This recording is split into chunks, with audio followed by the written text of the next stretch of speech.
안녕하세요. 김태훈의 현명한 투자자 방송 시작하겠습니다. 오늘은 크레버스에 대해서 말씀을 드리겠는데요.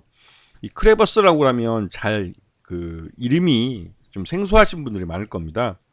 이 회사는 예전에 청담 어학원으로 상장을 한 회사인데, 이 회사가 다른 상장 회사인 CMS 에듀라는 회사를 합병을 하면서 이름을 크레버스라는 회사 이름으로 바꾼 겁니다.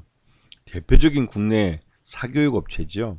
그래서 이 업체는 이 사교육 시장에서 나름대로 그 영어 교육이나 또 수학 이런 분야에 대해서 나름대로의 시장을 갖고 있고, 또 학부모들한테 그 신뢰를 갖고 있는 회사라, 이 학원업계에서는, 사교육업계에서는 굉장히 학원도 운영을 잘하고 있고, 또 나름대로 온라인 수업도 제대로 잘 하면서 나름대로 상장까지 성공시킨 그런 회사이기도 합니다. 그리고 주변에 이 아이가르텐이니 뭐 에이프릴 어학원이니 청담 어학원이니 이름만 들어보면 아실만한, 또 CMS라는, 이건 그 학부모면 대부분 다 알고 있는, 들어봤을 그 학원들일 겁니다.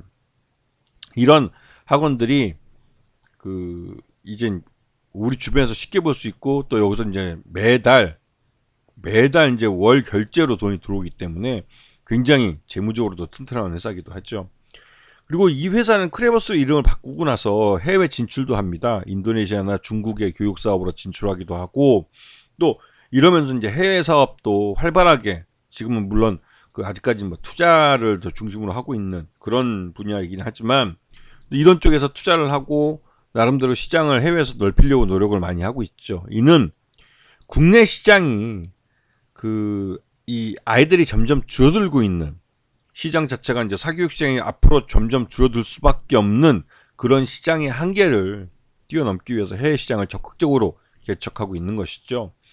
여기다가 이제 인공지능 AI 기술을 접목한 생성형 AI 맞춤형 영어 그림책 원더리드라는 것을 이제 만들어서, 이거는 기본적으로 청담 어학원이 갖고 있는 IP들을 활용해서 만든 어린이 그 영어 책입니다. 그런데 이게 인공지능 AI 기술을 가지고 만들었기 때문에 맞춤형 디지털 출판 같은 것도 할 수 있고 해서, 이쪽으로 굉장히 특화되고 또 나름대로 경쟁력 있는 출판과 또 이런 영어 그림책 이런 분야에서 그 경쟁력을 갖고 있고 시장성도 있다고 판단이 되는데, 아직까지는 투자가 좀 많이 이루어져서 마케팅을 강화하고 있는 그런 단계이긴 하죠.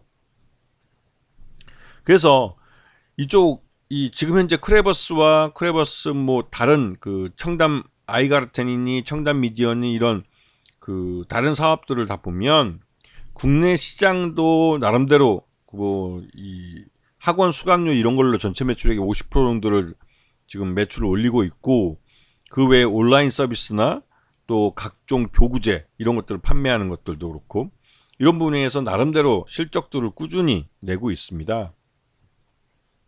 작년 실적을 보면 2334억 정도 매출액을 올렸고, 영업이익은 252억을 달성했습니다. 그래서 어느 정도 꾸준히 실적을 내고 있는 회사라는 걸 알 수가 있고, 또 당기순이익도 한 153억 정도니까 나름대로 선방하고 잘 키우고 있는 그런 모습을 보여주고 있습니다. 자, 이 회사의 최대주는 23.46%를 갖고 있는데요. 나름대로 이 회사가 이제 CMS 에듀랑 합병을 하고 하는 그 과정에서 주식수가 많이 희석되긴 했지만, 그래도 최대주 지분이 23.46%를 안정적으로 경영권을 가져갈 수 있을 만큼 가져가고 있고, 향후 이 실적들을 이용해서 자사 취득과 소각을 할 수 있는 가능성이 있는 업체입니다.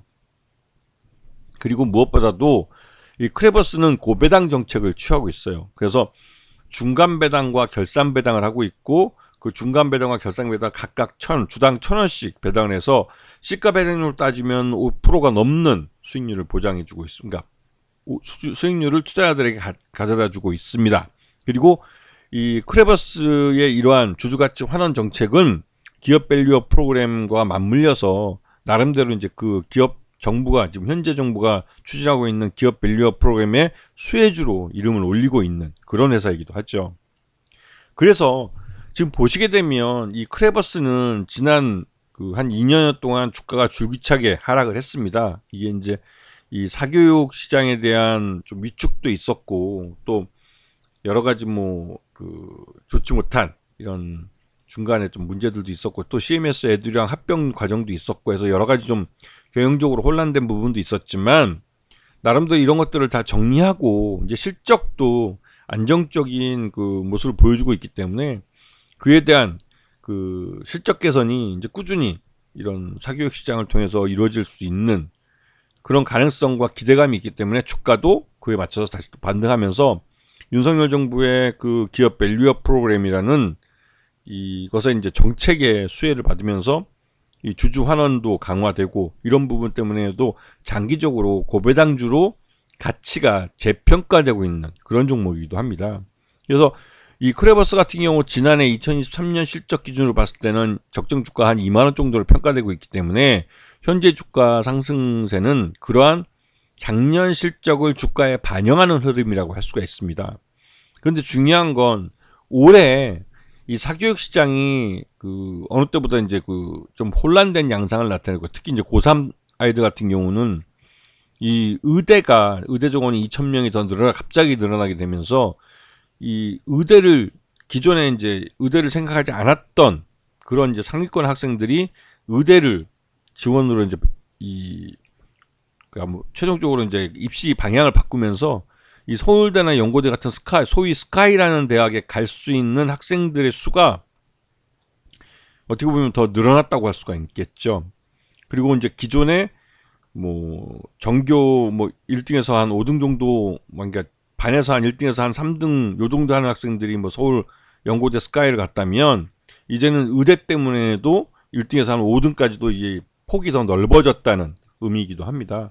근데 그런 부분에서 크레버스라는 이 사교육이 시장에 더 먹혀들 수 있는 그런 시장 환경이 만들었다고 할 수 있겠죠. 그래서 그런 부분 때문에도 크레버스의 실적에 대한 기대감이 올해 많아진 편이고 그에 따른 그 실적을 분기마다 확인하면서 크레버스는 주가 재평가를 받을 가능성이 큰 종목이라고 할 수가 있습니다. 아시겠죠? 자, 오늘 방송 여기서 마치겠습니다. 감사합니다.